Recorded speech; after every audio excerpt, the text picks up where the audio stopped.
welcome. Today we're going to learn about asteya.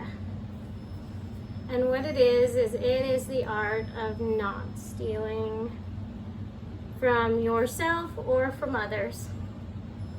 And when I first came to yoga, I had this preconceived notion that all yoga was these really complicated poses that I could never get into. And actually, one of them doesn't seem all that complicated, but it's actually harder than it looks. And it was boat pose. I love boat pose. The second I got into boat pose, I just fell right out. I wasn't able to hold it. And this belief that yoga had to be perfect and it has to be complicated was actually stealing the opportunity of me learning yoga, because when it allowed me to learn about myself. It allowed me to gain strength and flexibility and ability to find calm even when things are going crazy in my life. So if I had stayed in that spot where yoga has to be perfect, I never would have found all those beautiful things in my life. So what I'm going to do is I'm going to show you boat pose. And what we're going to do is we're going to learn how to not be attached to that special pose, the perfect pose. And we're going to learn modifications so that even if you're a very beginner and you're not able to do boat pose, you can still gain the strength, the endurance, and be able to listen to your own body and be able to gain all of those things so that in the future, if you keep practicing, you'll be able to do the boat pose correctly. Because boat pose, I'm going to show you the perfect version, and then I'm going to show you all the modifications. So, I'm going to be sideways because otherwise you can't see it at all. So boat pose, the perfect boat, is a V boat where you sit back on your tailbone, it'll be like this, and it requires a lot of core strength. So you engage your core, you engage your legs. On the next breath, you bring it up into boat pose, or even a no hand boat pose. And then this is boat pose. You can do a little boat.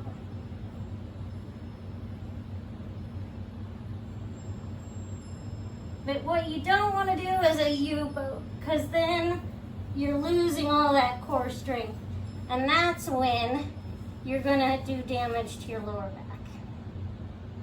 But let's say you can't even get there, which was where I was at when I first learned this pose. Because I couldn't even get my legs up, let alone get my core up. So, some of the ways you can do it is we'll start by lowering down one vertebrae at a time, keeping control the whole way, and then raising up one vertebrae at a time, as high as you can, and then reaching towards your toes. This is going to get all this core strength improved, and it's not as easy as it looks, so don't worry if you can't do it the first time. If you can even do, let's say you can't do that one, there's going to be other ones, so don't worry about it. And then another way is leg raises. That strengthens this lower abdominals. So you're going to come up, do one leg raise, hold, come back down. If you can only go to here and come back down, that's fine. Go as high as you can. Keep complete control. And if it's right here, That's okay. You do that. And then you work your way up a little higher. And you can do, if you can only do one, that's great. The next day you're going to do 2. And you're going to try to work up a little more and gain a little bit more endurance. And if it takes you a while, that's fine. You're increasing this strength so that you can get into the boat pose later. And then you'll do the same on this side.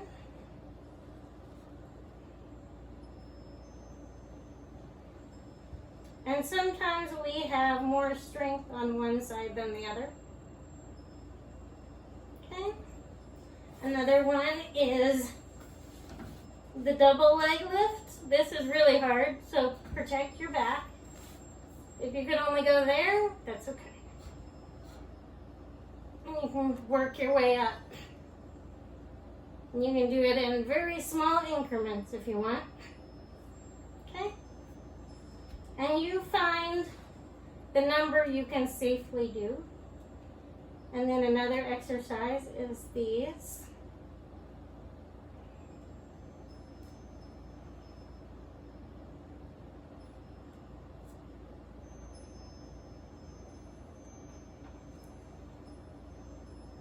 And then the double. And if you're here, that's okay. Okay. And then you can do the yogic bicycles. You'll bring your hands will only support your head. If your chin is ever at your chest, that is incorrect. You need to keep it straight. And you can do chest lifts. And you can also do to the side. Make sure your neck is straight at all times. And then you can do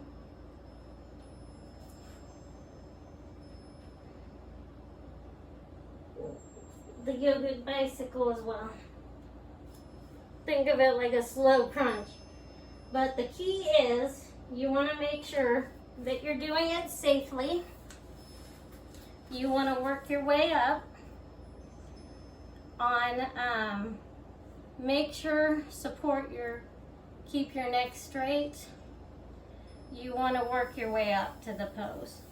And then another version of a boat is you can tilt back just a tiny bit and just lift your feet a little. Then you can come back forward.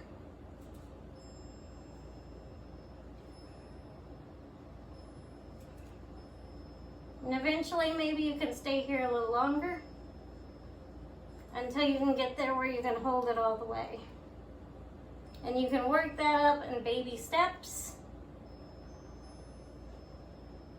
Whichever one you're at the time is the one that is perfect for you. And I'm showing you all the little increments as you improve that you can do. You lift a little bit higher and you'd be able to hold a little longer. And if all you can do is this, but you can do it controlled, you want to make sure you're controlled and that your abdominals are engaged the entire time.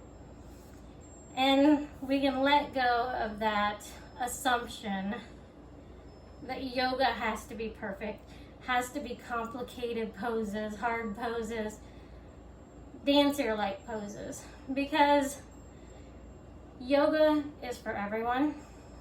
It's from the very beginner all the way up. And you can make yoga what it is for you and adapt it to your skills. So, hope you join us. Namaste. Have a good day. See you next time.